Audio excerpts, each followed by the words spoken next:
উত্তরবঙ্গের ভোট প্রচারে ঝড় তুলতে চান মুখ্যমন্ত্রী মমতা বন্দ্যোপাধ্যায়। সেই লক্ষ্যে সোমবার উত্তরবঙ্গের জোড়া প্রচার সভা করেন তিনি। কোচবিহারের তৃণমূল প্রার্থী জগদীশ বাসুনিয়া সমর্থনে হয় সভা।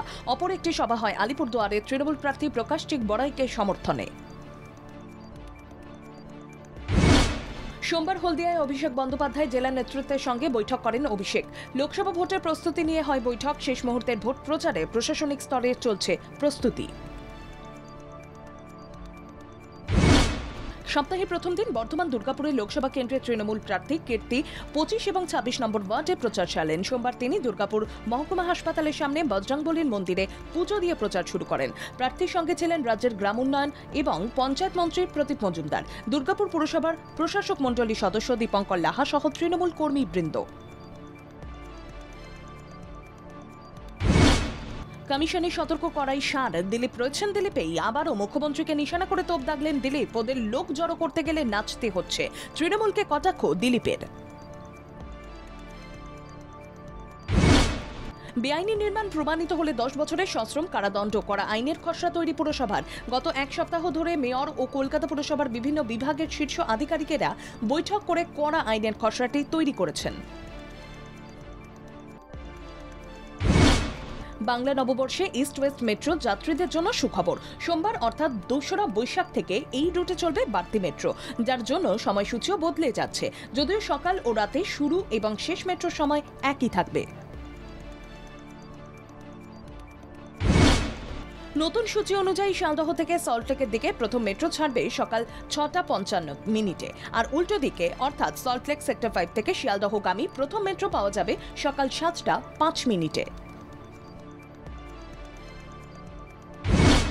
নতুন সূচি অনুযায়ী এবার থেকে শিয়ালদহ সল্টলেক রুটে 20 মিনিটের বদলে 17 মিনিট পরপর মেট্রো মিলবে। আর সল্টলেক সেক্টর 5 থেকে শিয়ালদহের মেট্রো মিলবে 18 মিনিট অন্তর। শিয়ালদহ সল্টলেক সেক্টর 5 রুটে শেষ মেট্রো পাওয়া যাবে রাত 9টা 35। আর সল্টলেক থেকে শিয়ালদহ পর্যন্ত মেট্রোর শেষ সময় রাত 9টা 40। পণের দাবিতে স্ত্রীকে মারধরের অভিযোগ স্বামী ও তার শ্বশুরবাড়ির লোকজনের বিরুদ্ধে। বীরভূমের মল্লারপুর থানার রুকুনপুর গ্রামের ঘটনা। বোনকে বাঁচাতে এসে আহত গৃহবধূ ও তার 2 ভাই, গুরুতর আক্রান্ত 3 জন হাসপাতালে চিকিৎসাধীন। দক্ষিণ 24 পরগনা জেলার কাকদ্বীপ বিধানসভার নারায়ণপুর গ্রাম একঘেরি এলাকায় একটি অস্থায়ী মুড়ি মিলে হঠাৎই আগুন লাগে। স্থানীয় বাসিন্দারা আগুন নেভানোর চেষ্টা করে। দমকলের চেষ্টায় আগুন নিয়ন্ত্রণে আসে। শর্ট সার্কিট থেকে আগুন বলে অনুমান। দিল্লি আবগারি দুর্নীতি মামলায় গ্রেপ্তার হয়েছেন কেসিআর কন্যা কে কবিতা। আগেই তাকে গ্রেফতার করেছিল কেন্দ্রীয় তদন্তকারী সংস্থা ইডি। 11 এপ্রিল তাকে গ্রেফতার করে অপর কেন্দ্রীয় তদন্তকারী সংস্থা সিবিআই। সোমবার দিল্লি আদালত কবিতাকে 23 এপ্রিল পর্যন্ত বিচার বিভাগীয় হেফাজতের নির্দেশ দিয়েছে। আশঙ্কা ছিলই, সোমবার বাজার খুলতেই তাতে পড়ল শিলমোহর। ইরান ইসরায়েল যুদ্ধের আবহে বিরাট ধস নামল শেয়ার বাজারে। দিনের শুরুতেই 736 পয়েন্ট পতন ঘটায় সেন্সেক্সে নেমে দাঁড়ায় 73,508-এ।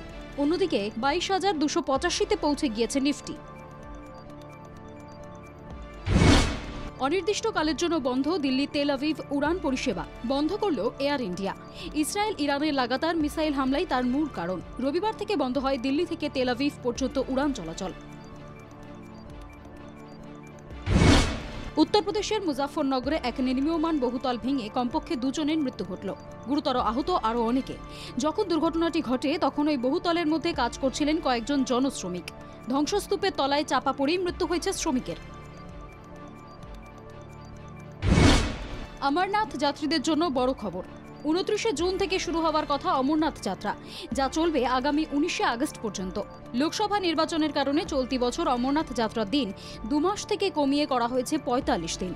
15 এপ্রিল থেকে শুরু অমরনাথ যাত্রার রেজিস্ট্রেশন।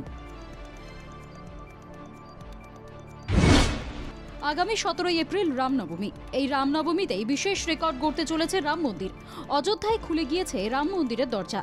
এবার রাম মন্দিরেই উদযাপিত হবে রামনবমী। আর প্রথম রামনবমীকে বিশেষ করে তুলতেই বিশেষ উদ্যোগ। রামনবমীতে রাম মন্দিরে পাঠানো হবে 1,11,111 কেজি লাড্ডু প্রসাদ।